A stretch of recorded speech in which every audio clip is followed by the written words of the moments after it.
Viewers, क्या हो अगर आप एक दिन न्यूज़ चैनल लगाएं और सामने ये खबर आ रही हो।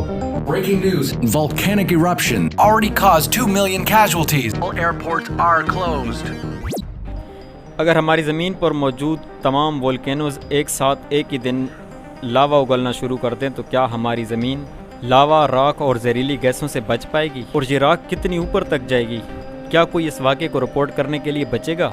लेकिन इससे पहले दोस्तों, अगर आपने अभी तक हमारे चैनल को सब्सक्राइब नहीं किया तो हमारी गुजारिश है कि हमारे चैनल को ज़रूर सब्सक्राइब कर लें ताकि मज़ीद आने वाली ऐसी वीडियोस का नोटिफिकेशन आपको वक्त पर मिलता रहे। दोस्तों, आज हम एक सिनेरियो क्रिएट कर रहे हैं कि अगर ज़मीन पर मौजूद तमाम वोल्केनोज एक ही दिन फट जाते हैं तो ज़मीन पर क्या सूरत हाल होगी। सारे आतिशफ़शां पहाड़ ख़तरनाक नहीं होते।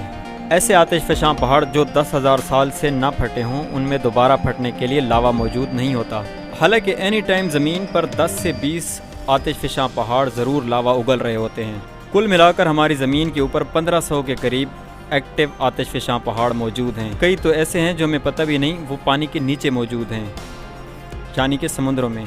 लेकिन दोस्तों, क्या होगा अगर ये सारे एक दिन एक ही साथ फट पड़ते हैं तो व्यूअर्स, ये मंजर क़यामत जैसा होगा।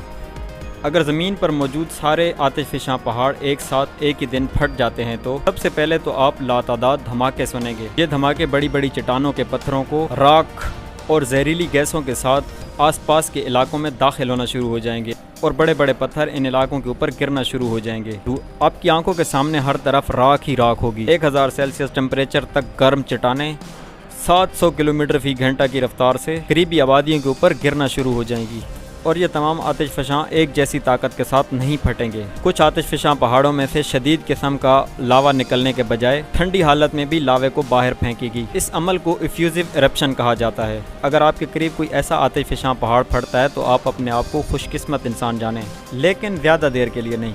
और ज़्यादा ताकत के साथ फटने वाले आतिशफ़शां पहाड़ बहुत ज़्यादा ताकत के साथ गर्म चट्टानों को हवा में फेंकेंगे। ये पत्थर सैकड़ों किलोमीटर दूर तक भी जा सकते हैं और ज़मीन पर हर तरफ आपको राख ही राख नज़र आएगी और ज़मीन पर सूरज की रोशनी पहुंचना बिल्कुल नामुमकिन हो जाएगी और ज़मीन बिल्कुल अंधेरे में डूब जाएगी। सूरज की रोशनी के बगैर ज़मीन पर बारिश का अमल रुक जाएगा और बारिश के अमल के रुकने के बाद ज़मीन पर मौजूद पेड़ और दरख्त तबाह होना शुरू हो जाएंगे और वो सब्ज़ियाँ जो हम खाते हैं वो भी तबाह होना शुरू हो जाएंगी। क्योंकि आतिशफ़शां पहाड़ से निकलने वाली राख असल में छोटे छोटे ज़रात होते हैं और ये छोटी छोटी राख ज़मीन पर गिरते गिरते बहुत मोटी तय जमा देगी। हर चीज़ इस राख के नीचे दब जाएगी। अगर ये टुकड़े बहुत ज़्यादा तादाद में आपकी घर की छत के ऊपर गिरते हैं तो आपके घर की छत भी गिर सकती है। आप हवाई जहाज़ में भी इस राख से बचकर नहीं जा सकते। राख के ये गर्म बादल कारों और हवाई जहाज़ों के इंजन को पिघला देंगे और हद निगाह सिफर होने की वजह से तमाम एयरपोर्ट्स बंद हो जाएंगे। और समंदर के अंदर फटने वाले आतिशफ़शां पहाड़ समंदर को जहरीला करना शुरू कर देंगे और इस तरह समुद्री जीवन को भी काफ़ी ज़्यादा नुकसान होगा। तो इस तरह ज़मीन पर पूरी फूड चेन बर्बाद हो जाएगी और खुराक बिल्कुल ख़त्म हो जाएगी। ज़मीन पर सूरज की रोशनी ना पहुंचने के बाद ज़मीन ठंडी होना शुरू हो जाएगी और हम एक दफ़ा फिर से आइस एज में पहुंच जाएंगे। लेकिन वक्त गुजरने के साथ साथ ज़मीन का तापमान दोबारा से गर्म होना शुरू हो जाएगा। अगर आप किसी तरह इन आतिशफ़शां पहाड़ों के फटने के बाद बच जाते हैं और अगर आप राख में सांस लेने की वजह से भी नहीं मरे तो उस वक्त आपके लिए सबसे सेफ़ जगह समंदर में मौजूद कोई जहाज़ है या ज़मीन के अंदर किसी बंकर में। बस इस चीज़ का ज़रूर ख्याल रखें कि इतनी ज़्यादा तबाही के बाद आपके पास खाने पीने का कुछ सामान ज़रूर मौजूद हो और ऐसी सूरत हाल में आपको गर्म कपड़े भी ज़रूर चाहिए होंगे। और बाहर आने से पहले आपको इस बात का भी ख्याल रखना होगा कि ज़मीन पर मौजूद फैली राख अब ख़त्म हो चुकी है, लेकिन आप उस ज़मीन को नहीं देख पाएंगे जैसे आप जानते थे। लंबे अरसे तक लावा निकलने के बाद ज़मीन पर लावे की परत फैल जाएगी। इस सूरत हाल में ज़मीन 360 घूम भी सकती है। जिस तरह साइंस कहती है कि आज से 3.5 मिलियन साल पहले मार्स भी इसी तरह एक दफ़ा पलट गया था और इसका नतीजा ये निकलेगा कि पेरिस आज जिस जगह पर मौजूद है वो नॉर्थ पोल में चला जाएगा।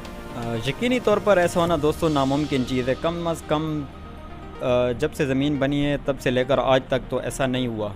अभी तक ज़मीन के ऊपर मौजूद तमाम आतिशफ़शां पहाड़ों का एक साथ फटने का कोई भी वाक़या मौजूद नहीं है। लेकिन क्या हर चीज़ के लिए तैयार रहना बेहतर नहीं है? आपके नज़दीक ज़मीन पर मौजूद तमाम आतिशफ़शां पहाड़ों के फटने के बाद क्या होगा? अपनी कीमती आरा से हमें ज़रूर आगाह कीजिएगा। दोस्तों, उम्मीद करते हैं आज की वीडियो आपको ज़रूर पसंद आएगी। कल मिलते हैं एक और वीडियो के साथ। इजाज़त दीजिए। अल्लाह हाफ़िज़।